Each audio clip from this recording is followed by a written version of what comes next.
I thought that I would bring you guys along with me this weekend. Continue doing push-ups as baby gets bigger. I thought I would show you guys what I put in my protein smoothie.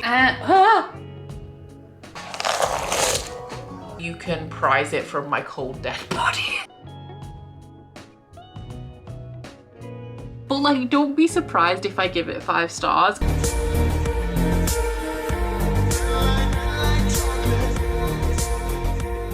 So before we get into this weekend vlog, I would like to introduce you guys to the sponsor of today's video, because if you have been more sustainable on your 2024 New Year's resolutions lists, I believe that switching to Wild's natural deodorant is really going to help you out with that. The thing that I love about Wild is that they have absolutely no plastic waste in any of their packaging or any of their products, because did you know that 50% of all bathroom plastic waste we are not recycling, which is obviously a really big problem. So with Wild, if you're switching to their natural deodorant, you can choose one of their stunning, aesthetically pleasing deodorant cases.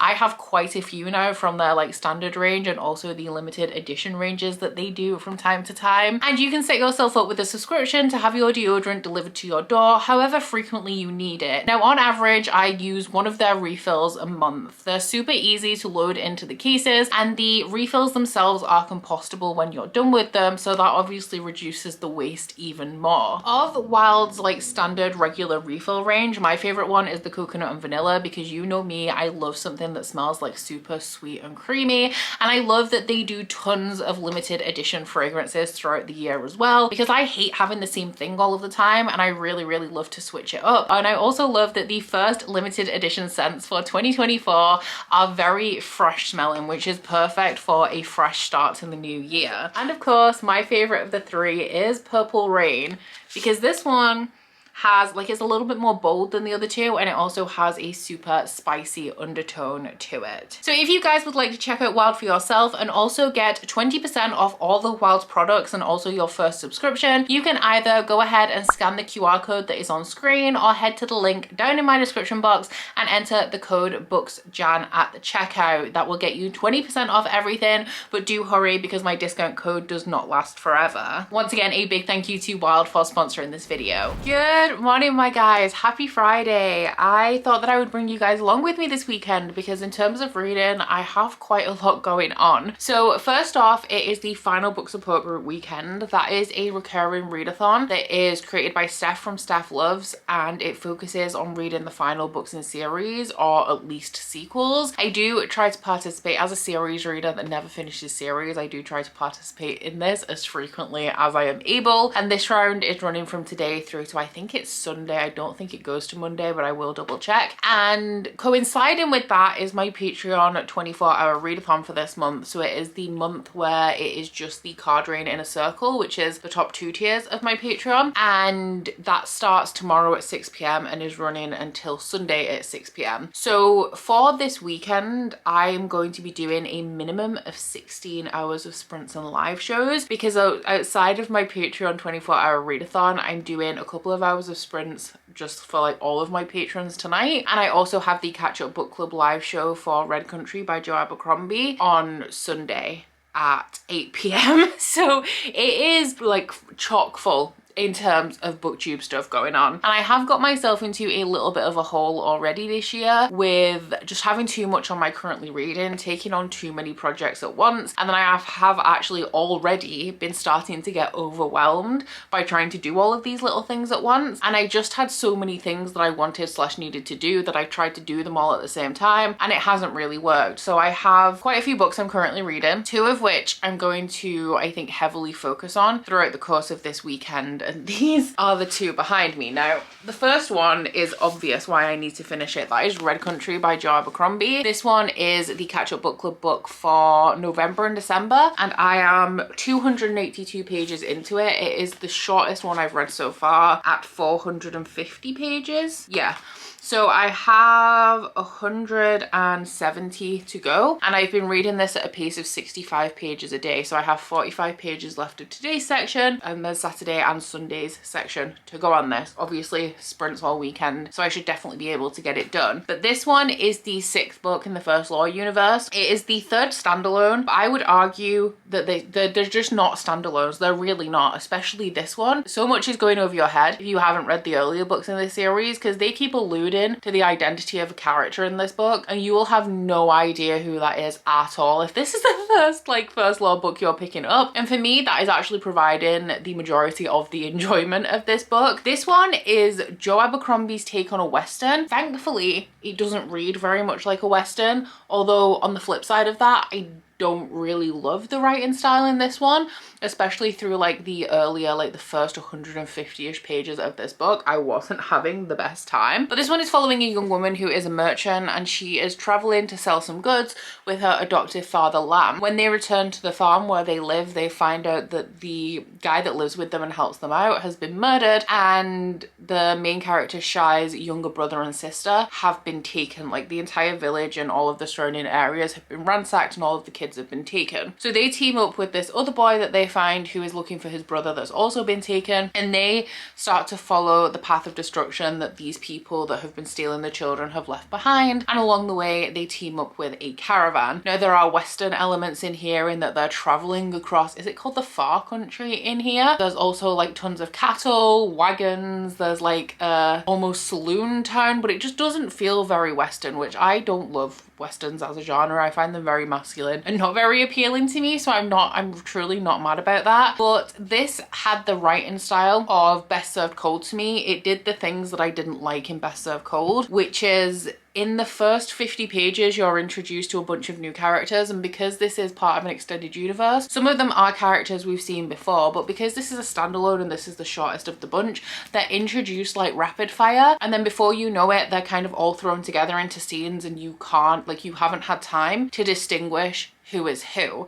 And that really throws me, because I don't want to be sat here and picking up every sentence like, oh, it's Temple that said this, and Temple is this guy who's from here, and then Costco said this, and he's this guy from here that was in this previous book. Like, it's all just a little bit much, and it really just throws me through a loop right from the beginning. That being said, after the first 150 pages or so, I've actually really got into this. Part of my attachment and investment in this one is because of the mystery character that we have with like the secret identity. That's all I'm gonna say about it, but I am so happy about it. And I like because in the other standalones we've had a lot of bias and like bias centric kind of overarching plot stuff, and in this one we're looking at the other side of the conflict. In terms of the story as itself, I'm not like loving it, like I'm not enjoying it as much as I enjoyed the original trilogy, but this one I would say at the minute is on par with the heroes to me, so definitely better than Best Served Cold, which is my least favorite First Law book so far. This one is kind of heating up into the action now, which I got, like, it's not my favorite part of the book, the action part. So this one is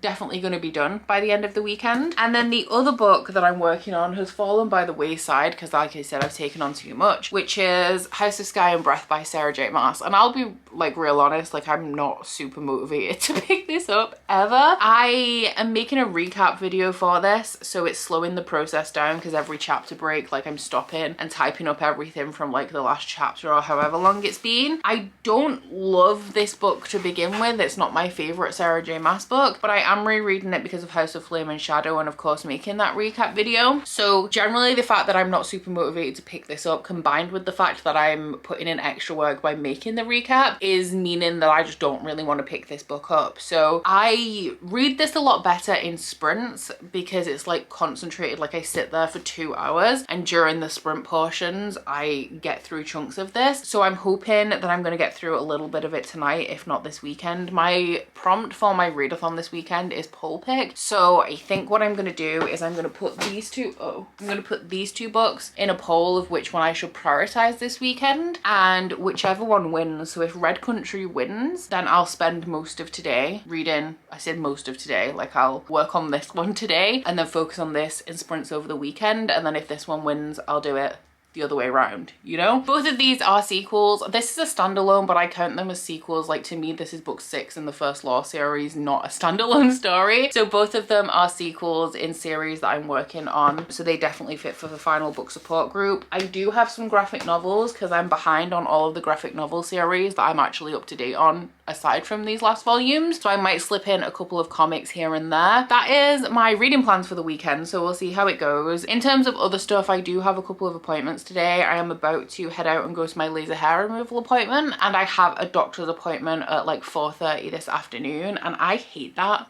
I hate having a day bookended by appointments because I'm one of those people that can't relax if I know that something's happening in the day. So I'm just going to be on edge all day because I have an appointment at 4:30. But because of where my dad lives, my doctor's surgery is like directly in the middle of us. So I'm gonna go to my dad's for a couple of hours this afternoon. I want to get my workout in. I'm doing strength today. I think I've got 45 minutes lined up across 3 classes, and maybe a little bit of tidying because I struggle to relax if it's not tidy, and because I'm doing so much reading this weekend, I feel like I could do with, you know, giving the place a bit of a zhuzh. But that's what we've got on. I've been talking for way longer than I expected, and I have to leave for my appointment in 5 minutes. So I will check in with you guys a little bit later with an update on something. Off the mat.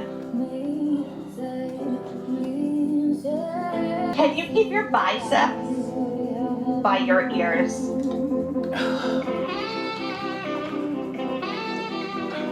Go ahead, grab your shins, release back down.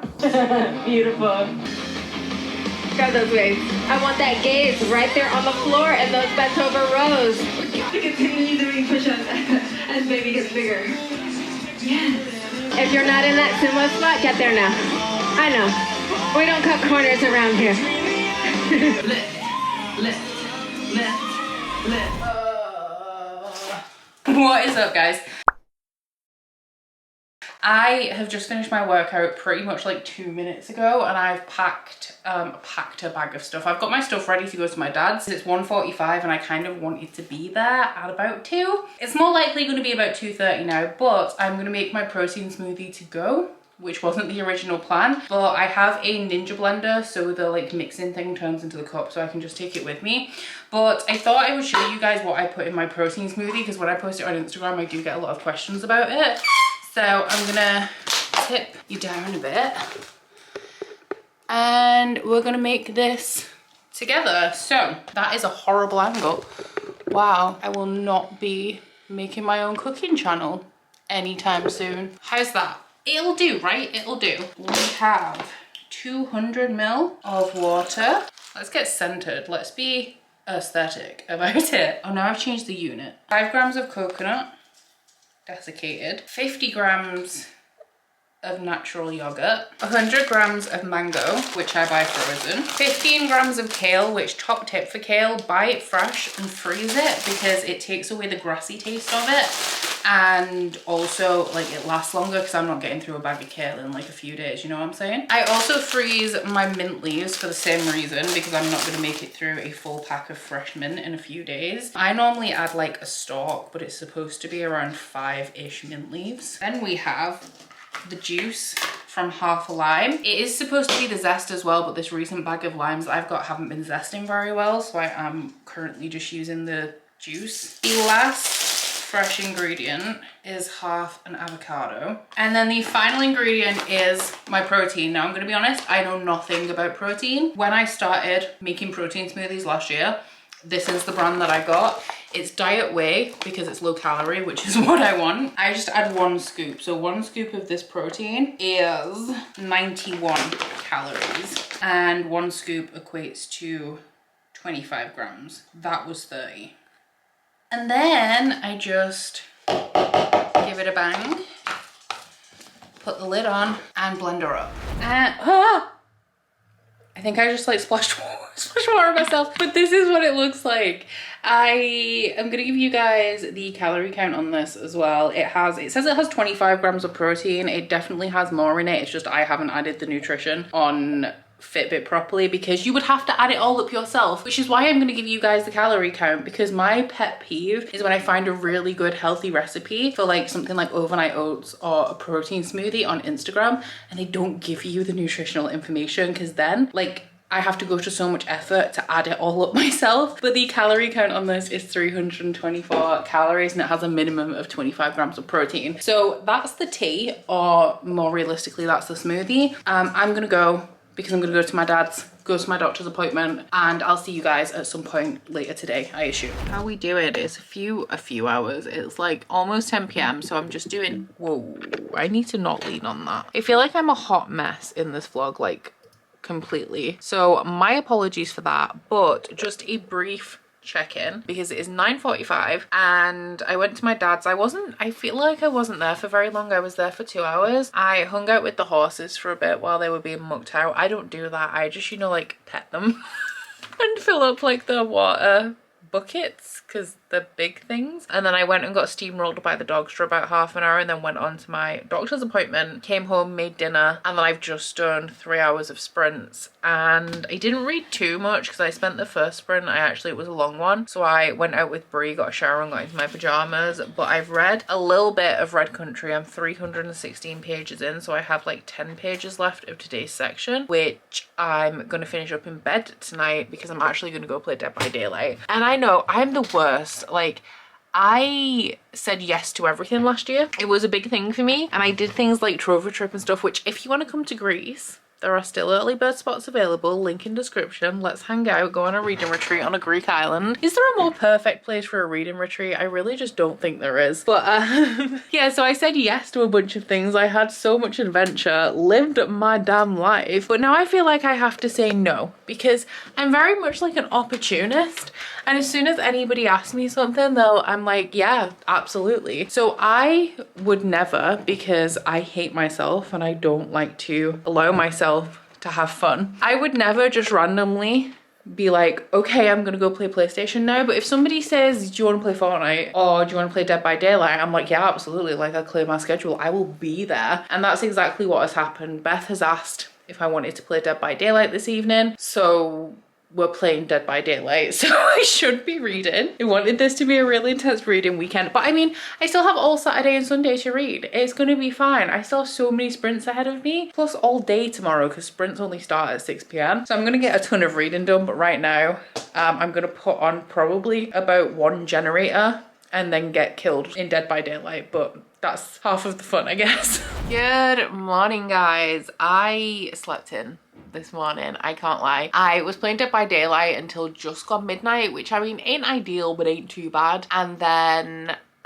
we have a neighbor that has an Alexa. Apparently he says that his Alexa keeps playing up and it keeps playing music spontaneously at like level 100, and last night it went off at like 1 in the morning, so that was fun. I did get up quite late and I have got my cozy clothes on. I'm debuting my Eras Tour hoodie, which finally turned up last week. But thinking about it, I have made a terrible mistake because I didn't get around to the tidying yesterday, and because I'm going to be sat reading all weekend, that is something that I definitely need to do. And I'm also thinking about doing a workout. I don't normally work out on a Saturday, but I know what I'm gonna have for dinner tonight, so I feel like a workout is best. So I might get changed into some gym clothes, do a tidy round, get that quick 30-minute workout in. But I really didn't read very much yesterday. I just read my daily, can you not please?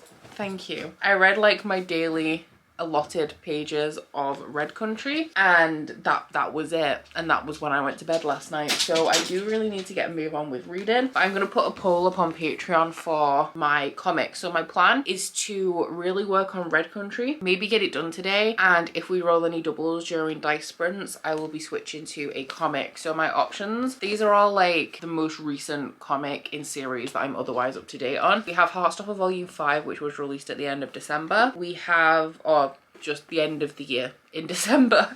We have Saga Volume 11, which was also, I think that was released in like November or December. And then we have Lore Olympus Volume 5, which I was saving for Boxing Day because I normally read a volume of Lore Olympus on Boxing Day and then I just didn't. So those will be going up to a vote. My suspicions, these are all really hyped series. I feel like the hiatus knocked Saga off a lot of people's radar, like people who are new to reading or new to booktube haven't necessarily heard of Saga at this point. I feel like Heartstopper is potentially going to be the one that wins, but obviously I think think what will happen is I'll read one today and like one tomorrow, but I'll put that poll up. We will see what wins. And otherwise I'll just be working through my currently reading because I really just do need to focus. And no distractions today. I say no distractions. I've woken up with no concrete plan, which is just a nightmare for me. That leads to me sitting around doing not a lot for a very long space of time. So I think as soon as I've drunk my coffee, I am gonna go get changed and like do a quick clean instead of sitting and looking at it and thinking about it for an hour.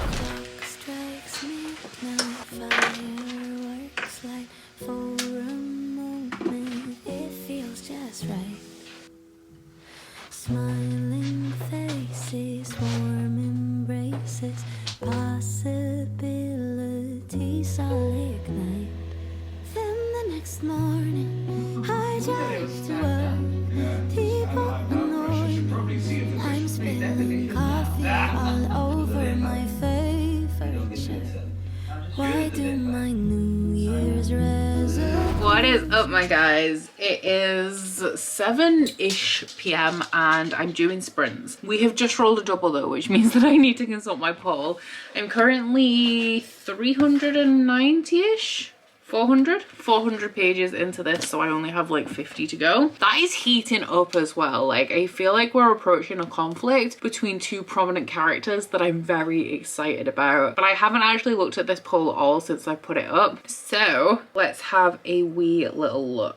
Oh, this was very, very close actually, but the winner with 41% of the vote, it won by 2%, is Olympus Volume 5 by Rachel Smith. So this one is a fantasy romance webcomic series. It's a retelling of Hades and Persephone that contains like the majority of the gods and goddesses of Olympus, but they have been like modernized, brought into the 21st century. There's technology, they're like kind of relatable, but in some elements it doesn't shy away from the more graphic and like dark stuff of Greek mythology, like domestic abuse, sexual assault, and all of that kind of stuff. So definitely content warnings for that in here. But the romance like between Hades and Persephone themselves is actually really cute and wholesome, and it's just pages and pages and pages and pages of mutual pining, and I love it. So I do normally save one of these volumes to read on Boxing Day, and this Boxing Day I felt like if I'd have done it, it would only be because it's a thing that I do, not because I actually wanted to. So I didn't manage to get to this one, but this one is the most recent installment in this series, so it's perfect for final book support group, and also obviously because it's a comic, it's like an easy one to get through. If you haven't seen my 2024 TBR video as well, right at the beginning of that I talk about 4 goals that I want to maintain and keep on top of throughout all of 2024 to be able to kind of make change over time by consistently meeting these goals. One of which is to read more sequels, twice as many sequels than series I start, and one of which is to read more books than I haul. So reading stuff like comics is obviously going to give me a boost, especially comic sequels is going to give me a little bit of a boost in those categories, and also a little bit of a buffer for times where like I might have to start series for vlog projects I'm doing or something, or when I'm not reading as much as I usually would. So I'm gonna get cracking with this. There's 40 minutes left of this sprint, and to be honest, I expect, because it's a webcomic, the frames are super big. I find with the webcomics that I've read that does tend to be pretty consistent throughout them, so it's one that's not going to take me too long. So I think by the end of this sprint I'll be like a decent amount of the way through this one. So the first set of 24-hour sprints have now ended, and during that final sprint I did manage to finish Red Country by Joe Abercrombie, and I enjoyed this one. Is this potentially my favorite of the 3 standalones? Maybe. It's torn between this one and The Heroes, because The Heroes I thought was decently enjoyable the entirety of the way through, whereas this one I had moments that reminded me a lot of Best Served Cold in the writing style. I think it's Koska I don't like because of the style in which he's written and the style of the scenes that he's in. I think that's what really throws me. So those parts, the parts that I didn't like, I completely glazed over and wasn't retaining any information. And then we get to a part of this book where the perspectives are are a little bit more stable, and I guess the location is like a little bit more static, and I enjoyed all of that section. And then when we started moving on to a new location again and more perspectives were reintroduced, I started to enjoy it less again. But the moments that I liked in this, I really liked. I really liked that it's not a standalone, it's just not. This was interesting in that it reads in a way where I feel like you are missing so much context if you have not read the rest of the books in the First Law series before you get to this. But at the same time, this doesn't spoil the First Law universe. So like, you could read this, not have a clue about the deeper meaning to most of it, and then go back and read the other books, and this wouldn't spoil anything. Like, this doesn't give a clue. Like, if you know, you know when you're reading this book.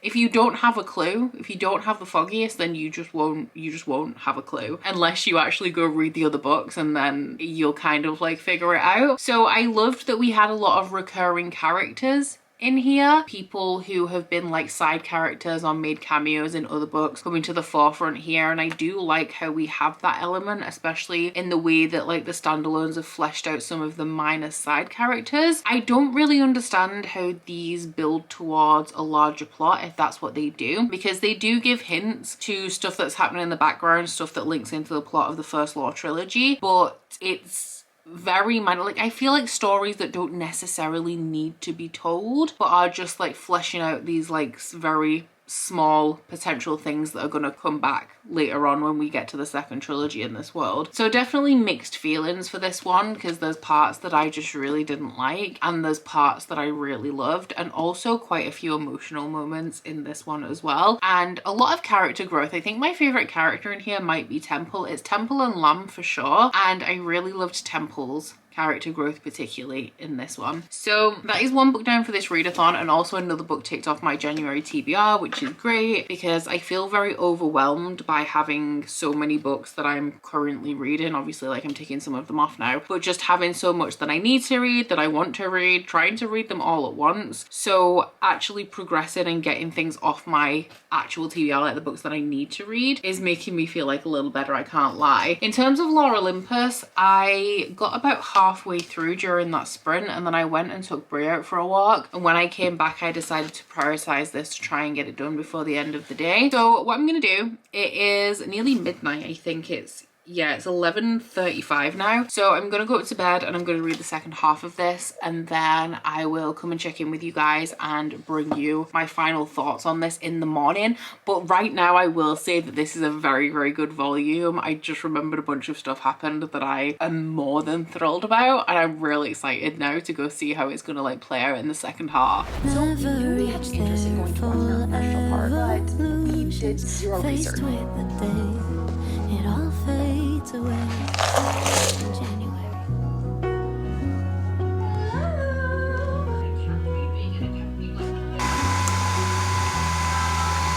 So I managed to get a little bit more of the puzzle done. I've put together a lot of the lanterns that go at the top over here, and then I did also get this lantern into the actual puzzle.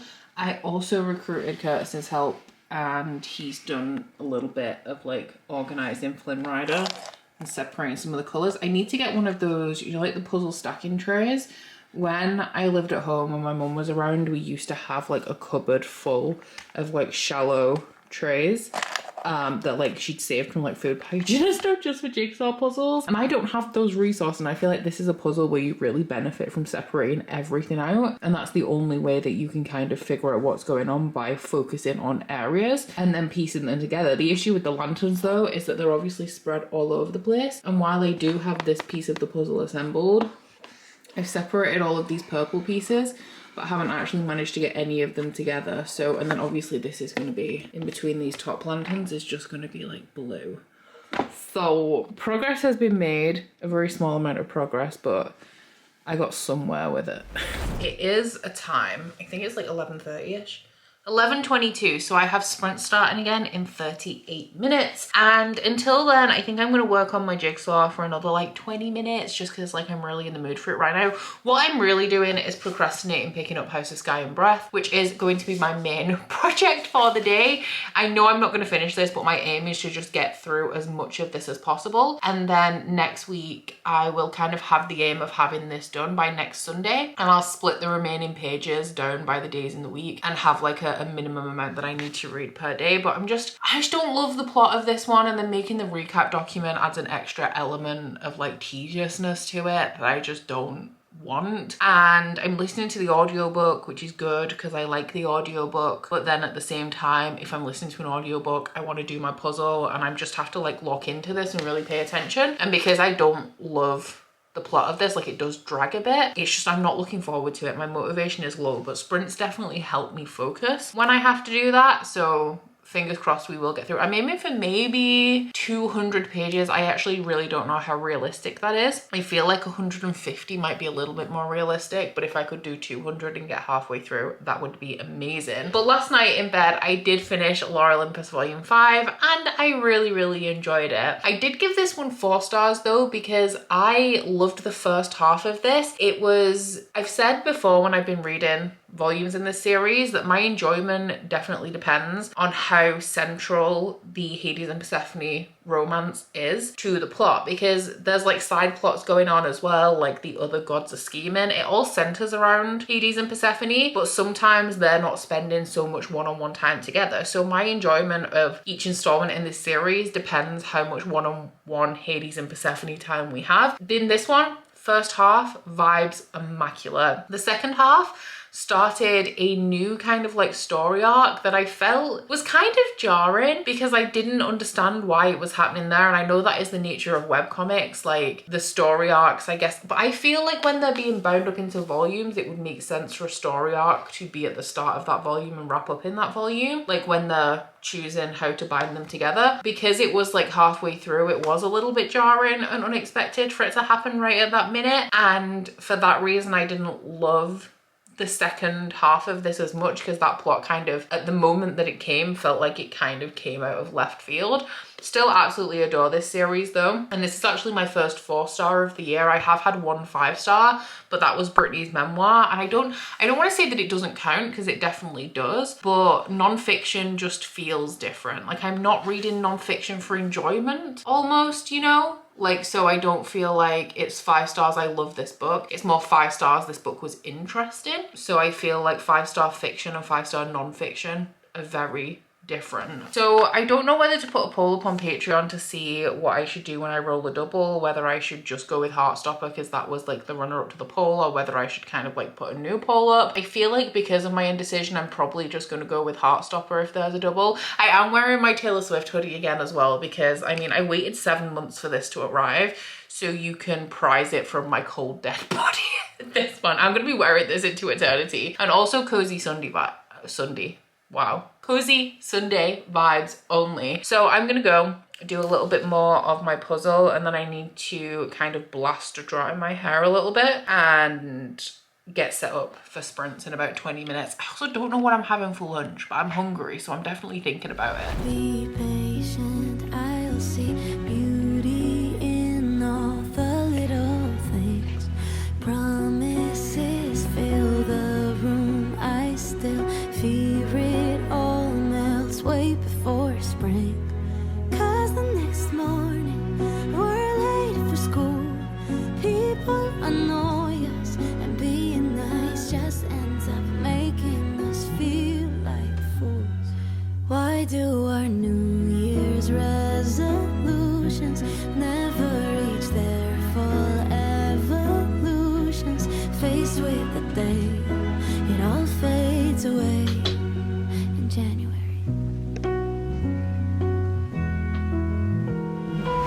I was right, 200 pages was not gonna happen for me today, but I did read, as I said, 150 pages, almost exactly. I read 154 pages of House of Sky and Breath, and I know that every time I've spoken about this book this year when I've been reading it, I've been talking about how I don't want to read it and how I'm bored, but like, don't be surprised if I give it 5 stars, because there's some moments in this book that are immaculate, especially regarding the romance and the humor. There is one main like peak romantic scene, peak as in like the peak of the romance, that I don't like in this book, but all other like romantic stuff I do really like, and I love the characters and the interactions and the found family. It's just the plot and the pacing that's a little bit boring, and a lot of new people that I don't necessarily care about. So I have actually had quite a good time with the 150 pages I've read today, and I have 440 pages left. So I worked it out, and that means that I have to read 64 pages a day, or if we're talking about minutes, I have 7.5 hours left of the audio, so it's like an hour and 5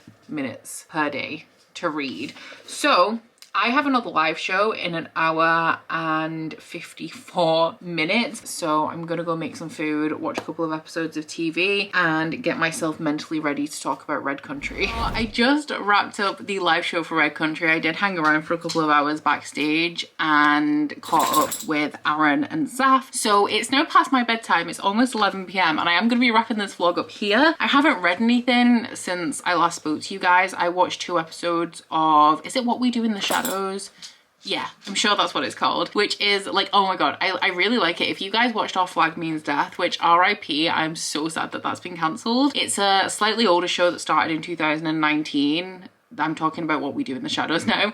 It started in 2019, but it's like a mockumentary about vampires, and it's so much fun. It took me a little while to get into Our Flag Means Death, but What We Do in the Shadows, like, I was hooked from the beginning. And I'm quite fussy about comedy. Some humor I just really don't like, but this is, it's so good, especially mockumentaries as well. I've never been a big mockumentary fan, but I watched a couple of episodes of that and then I got ready for the live. So I haven't read anything, but over the weekend as a whole, I've read, I think it's just under 200 pages I've read of Red Country, and I obviously finished this one off. I did read Lore Olympus Volume 5 in its entirety as well, and this one I read about 150 pages. So I think that puts me at about 750 pages for the weekend as a whole, which ain't bad. I mean, I know 400 of them are comic pages, which means that they obviously read a little bit faster than these 2 do, but I'm still happy with my progress nonetheless, and I'm really glad that I could get in a couple of things for the Final Book Support Group readathon, and also just really sit down and focus on reading this weekend, because I think I mentioned it at the beginning of this, but I've just been overwhelmed by the amount of books that I've had going on and no solid plan of what I'm prioritizing when I'm reading them, and I'm glad that I've taken a couple of things off my plate, and now I just have to balance this for the next week, and my current read and everything for this month that's kind of like has a deadline will be done. So thank you guys for hanging out with me this weekend. Also thank you to my patrons for hanging out with me this weekend, because I've had sprints every single day and they've really helped me to like knuckle down and actually focus on getting some reading done. Just before I wrap this one up, I want to say once again a big thank you to the sponsor of today's video, which is Wild, and please don't forget that if you would like to check out Wild for yourself, you can head into my description box, click on the link and use the code BooksJan